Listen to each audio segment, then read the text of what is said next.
Imagine waking up, glancing in the mirror, and finally seeing a leaner, tighter midsection reflecting back at you. No more sucking in your gut, no more hiding behind baggy shirts, just visible progress and proof that your diet and your workouts are finally paying off. That kind of transformation isn't the result of cutting out entire food groups, starving yourself, or jumping from one trendy diet to another. The truth is, if you want to lose belly fat fast and keep it off for good, you only need to consistently eat 5 types of foods. That's it. 5. And if you can understand why these foods work so well, how they keep you full, and how they regulate your hormones, metabolism, and energy, you'll never fall for the marketing hype around some miracle supplement or secret diet plan again. Let's start with the foundation: vegetables. Yeah, I get it. You've heard it before, eat your veggies. But the fact of the matter is that vegetables are one of the most overlooked fat loss weapons on the planet. People don't like veggies because they don't get that instant dopamine hit they get from a slice of pizza or a spoonful of ice cream. But here's the thing: vegetables are high volume, low calorie foods that fill up your stomach and signal to your brain that you're full. That fullness shuts down cravings, not by willpower, but by chemistry. Fiber plays a major role here. It slows digestion, stabilizes blood sugar, and keeps you satisfied longer. That's why eating a bowl of roasted Brussels sprouts and cauliflower leaves you feeling more satisfied and full than a tiny bag of potato chips. There's also the thermic effect of food, which explains why your body burns a good amount of calories just digesting veggies. They almost require more energy to process than their calorie content gives you back. So even though there's no such thing as a negative calorie food, you're still coming as close as possible to burning fat by consuming something with veggies. There's also ways to make them taste amazing, especially if you eat them when you're actually hungry from being in a calorie deficit, and then you add some seasoning, they'll taste significantly better.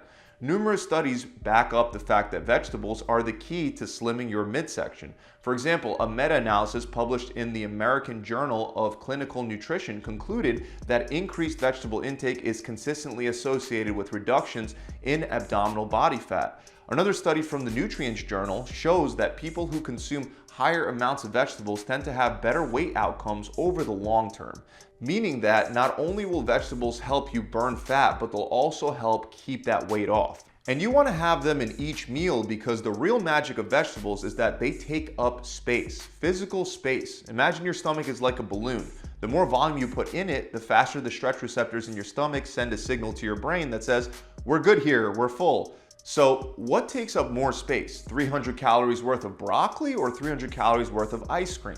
The broccoli will literally overflow your plate, while the ice cream might not even cover the bottom of your bowl. And this difference in volume is why veggies crush cravings. When you're trying to lose belly fat, managing hunger isn't optional, it's critical. You won't stick to anything long-term if you're consistently feeling deprived. So that brings us right to our next foundational food group for reducing belly fat: protein. Protein is the most important macronutrient when it comes to fat loss, muscle maintenance, and metabolic support. Why? Because every time you lose weight, you risk losing muscle. And muscle is your body's metabolic engine. It burns more calories at rest. So if you lose muscle while losing weight, your metabolism slows down and your body becomes more efficient at storing fat. Definitely not ideal. What protein does is it protects that muscle tissue. When you eat enough of it, your body hangs on to muscle and burns fat instead. Plus, protein also has a high thermic effect. Just like veggies, around 20 to 30% of the calories from protein are burned away during digestion. That's not the case with carbs or fat. So a high protein meal doesn't just fill you up, it actively accelerates fat burning.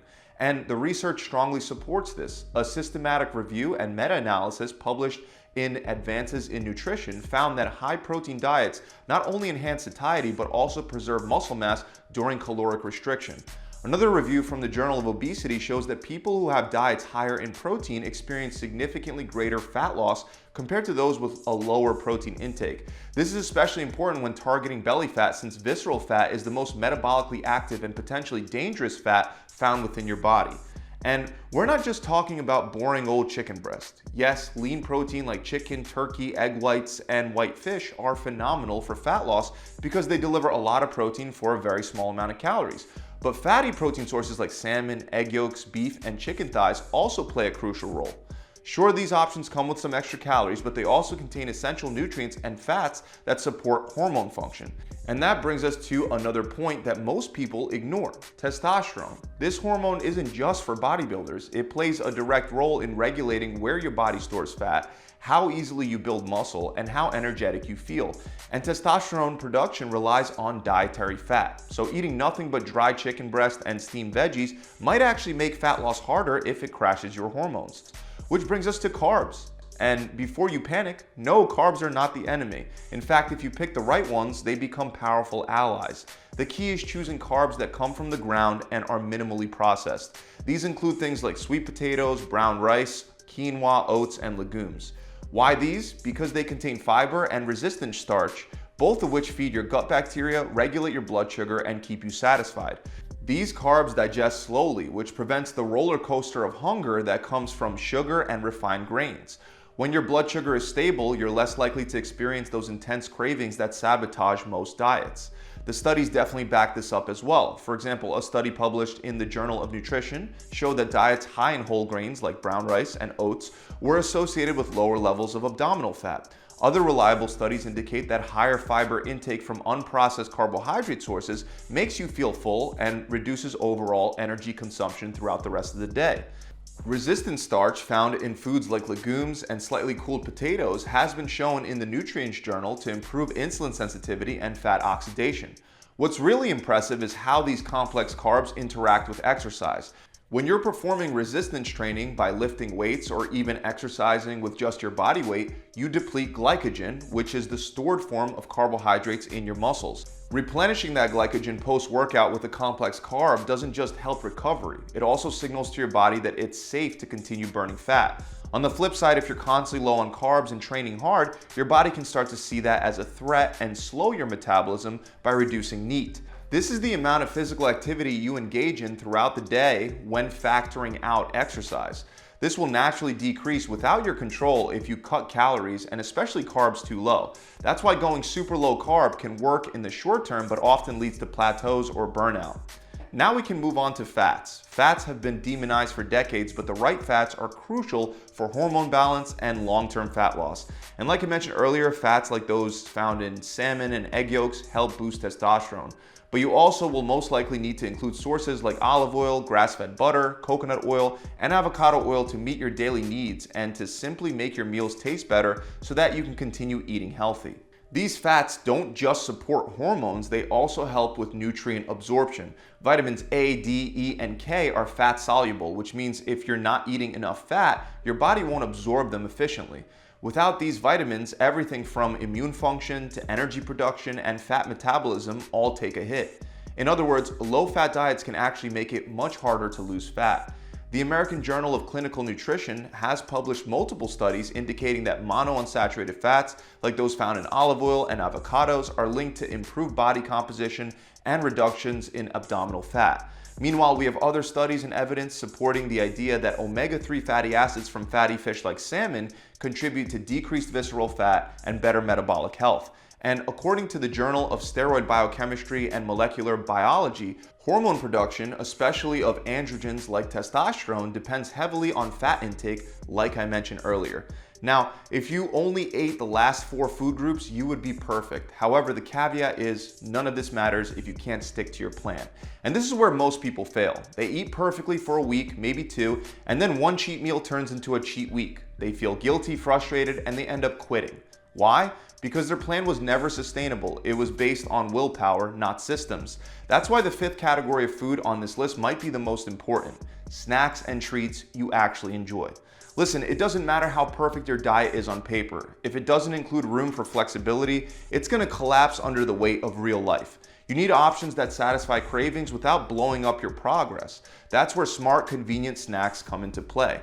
I'm talking about things like Quest chips, roasted seaweed, homemade protein popsicle sticks, zero sugar beef jerky, popcorn, deli meat, kale chips, PB2, and even diet soda or tea. Are they perfect? No. Are they as clean as a bowl of organic broccoli? Also no. But they do serve a purpose. They keep you from binging. They provide a psychological break, and most importantly, they make the plan enjoyable enough that you actually follow it. Because let's be honest, nobody is consistent with a diet they hate, and consistency, not perfection, is the real secret to fat loss. Studies published in obesity reviews and behavioral sciences have shown that dietary adherence is the single strongest predictor of long-term weight loss success, regardless of which diet someone follows. Having built-in flexibility and room for psychological relief from strict dieting improves compliance, mental well-being, and ultimately fat loss results. Something you don't hear enough in the fitness industry, where different diet crowds like carnivore dieters fight with vegans about which plan is best. In reality, this argument is a waste of time. The actual plan you follow matters far less than how well you follow it. Paleo, keto, intermittent fasting, Mediterranean, vegan, they can all work. But what do all successful fat loss diets have in common? They revolve around the same food principles we've talked about today. High volume, low calorie vegetables, protein to preserve muscle and fuel recovery, fiber-rich carbs to regulate blood sugar and keep you full, healthy fats to support hormones, and enjoyable snacks to keep you on track. The methods can vary, the meals can change, but the core foods, for the most part, unless you're doing keto or carnivore, they stay the same. That's why jumping from one diet to another is usually a waste of time. You're not failing because the diet was broken, you're failing because you never fully committed to it. You never gave it enough time. You followed it Monday through Thursday and then went off the rails every weekend, and then blamed the plan instead of the lack of consistency. What you need to do is stop looking for magic and start looking for habits you can sustain. If that means meal prepping 20 meals at once on Sunday in advance for your whole week, great. If that means fasting and eating only one meal a day because you hate meal prepping, great. If that means buying healthier snack options to curb your cravings, do that. If it means rotating 3 go-to dinners that you actually enjoy, great. The simpler and more enjoyable your plan is, the more likely you are to stick to it. And that's when the fat just starts melting off. So the next time you're tempted to buy a new 7-day detox, 14-day fat flush, or some celebrity-endorsed waist trimmer, remember this: there are no shortcuts. Just like you can't get stronger without lifting weights, you can't get lean without consistency. But the good news is that you don't need to be perfect. You just need to stay consistent enough for the results to compound. If you can base your meals around the 5 food groups that we covered, vegetables, protein, complex carbs, healthy fats, and enjoyable snacks, you're gonna win. Maybe not overnight, but over time. So stop searching for the secret diet, start focusing on what actually works. Build your plan around these foods, make it enjoyable, and stick with it. That's the real path to losing belly fat fast and keeping it off for good. So that about wraps it up. I really hope this video has helped you understand how to set up your diet to actually lose belly fat. Also, if you want a streamlined, simplified approach without all the typical trial and error that most people go through, you can try my free 6-week shred. You'll get a workout plan, a 6-week meal plan that'll come with a 42 recipe cookbook and will be entirely based on your preferences. And you'll also get a coach to guide you through the entire process and answer any questions that might come up. To find out more, you can click the link below in the description, or you can head straight on over to my website at gravitytransformation.com. I'll see you guys soon.